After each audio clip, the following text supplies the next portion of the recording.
K-Bar TV, voice of the voices. Memamo akwaba eba K-Bar TV. So na K-Bar TV there, and I'll bet all the trending issues. It was for a free dear pin epo etofoma K-Bar TV. Yeah, the bebro. The NPP has told us over and over again that their philosophy, the framework they use, is something called property owning democracy, which is extremely primitive.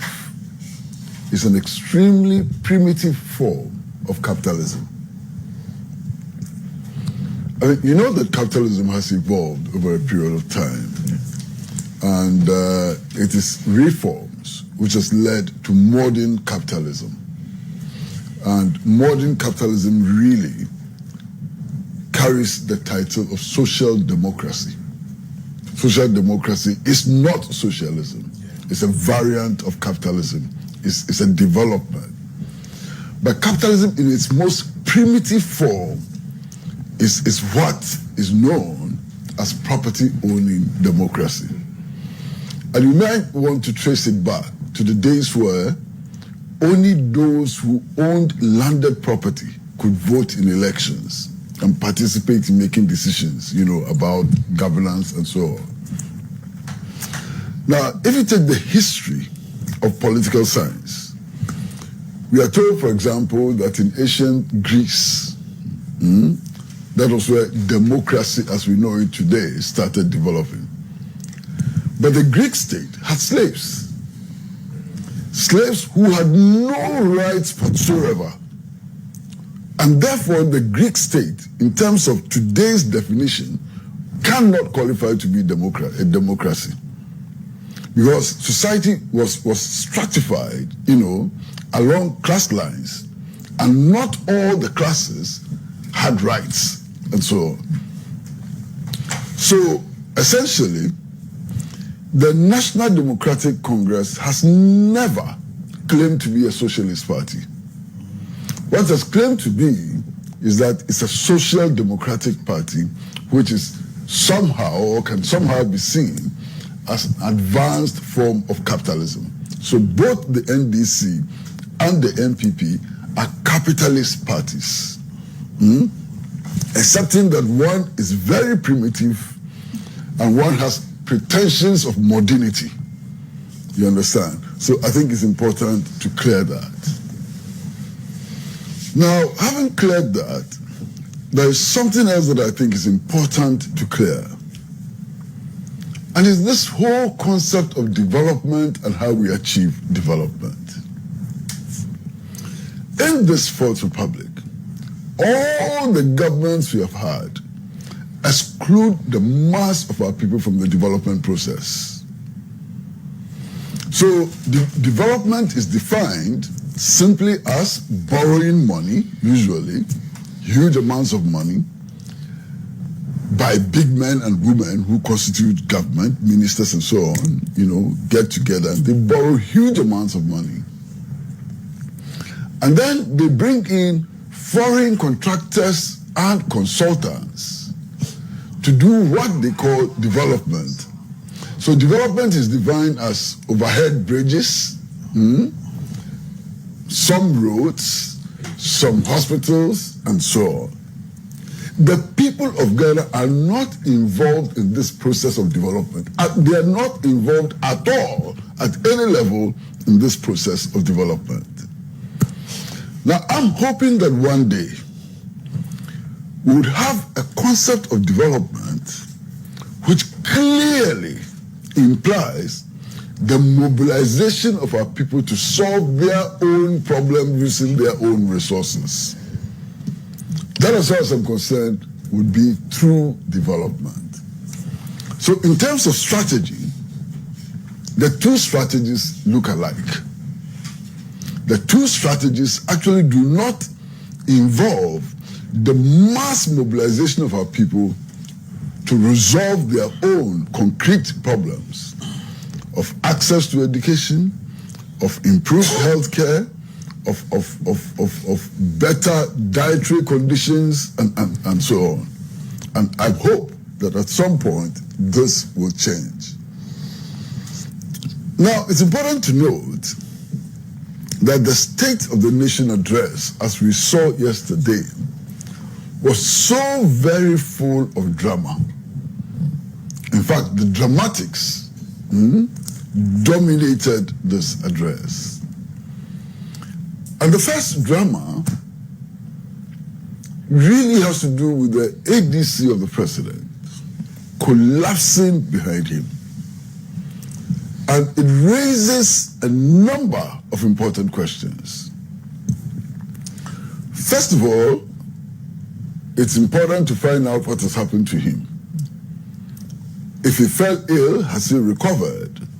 And it's important to encourage his family and friends and so on, you know, to take very good care of him. He collapsed in the performance of his duty as an employee of the state. And I think that we should show a lot of sympathy for this gentleman who collapsed behind the president.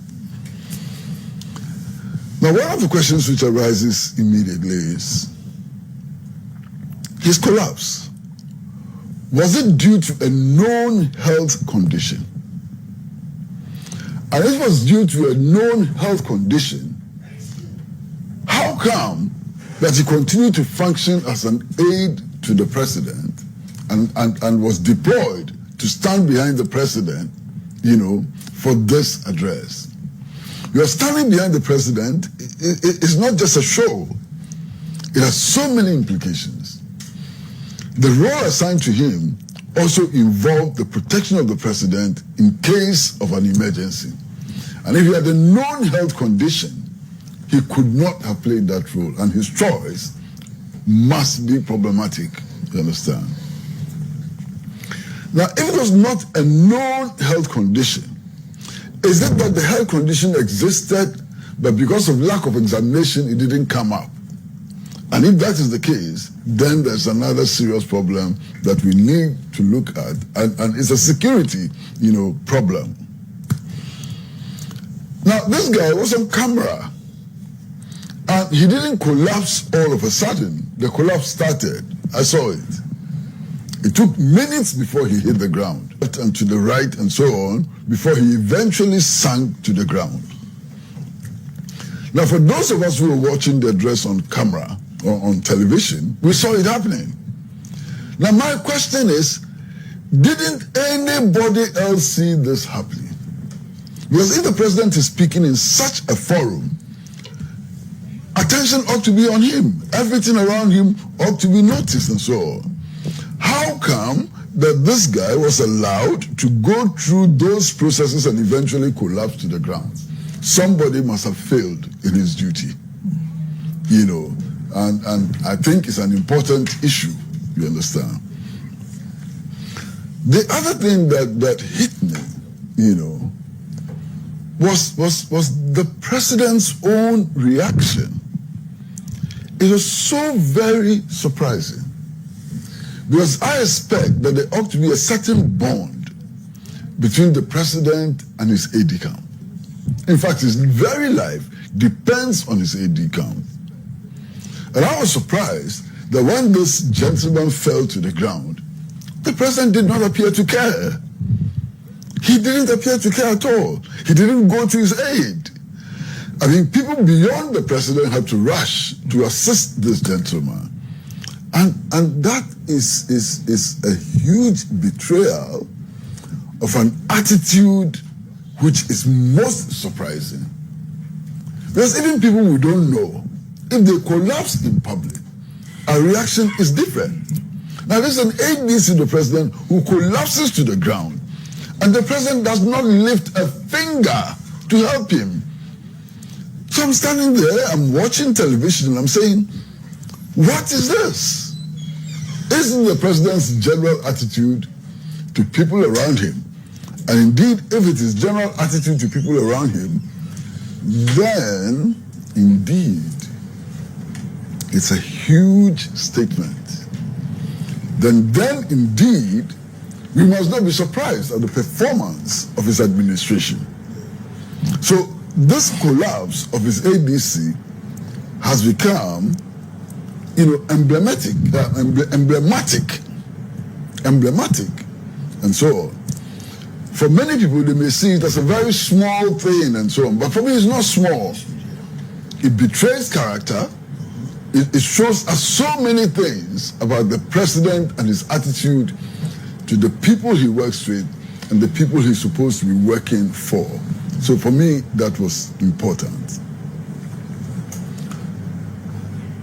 The show of the day, really, the show of the day,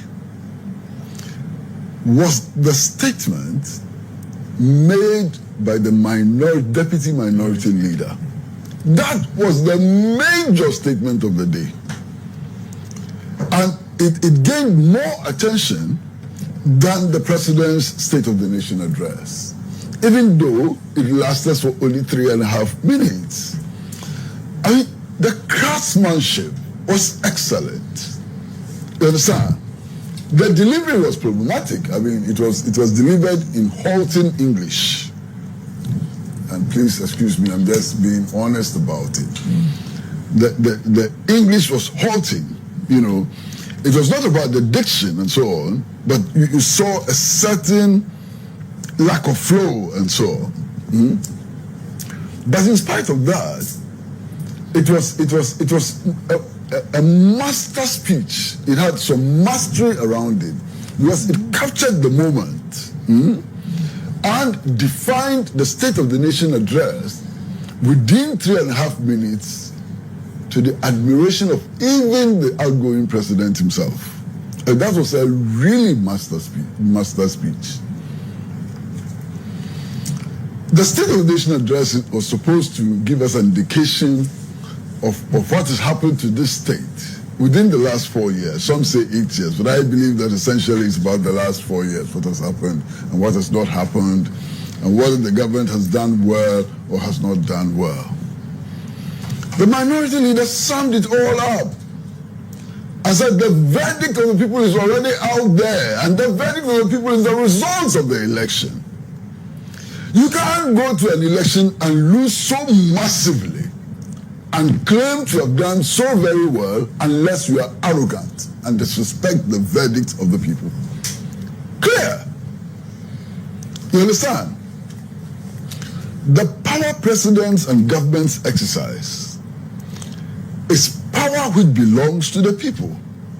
And ultimately, it is only the people who can make a determination as to whether governments have done well or have not done well. And that determination is made by exercising their vote. Their vote is the verdict. And the people of Ghana, their verdict simply was that this government has done so abysmally over the last 4 years. So very abysmally. I mean, count the number of seats that the New Patriotic Party has lost.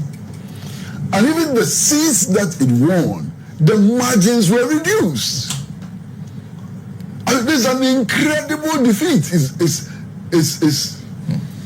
It's never happened in the so-called for republic. And I say the so-called for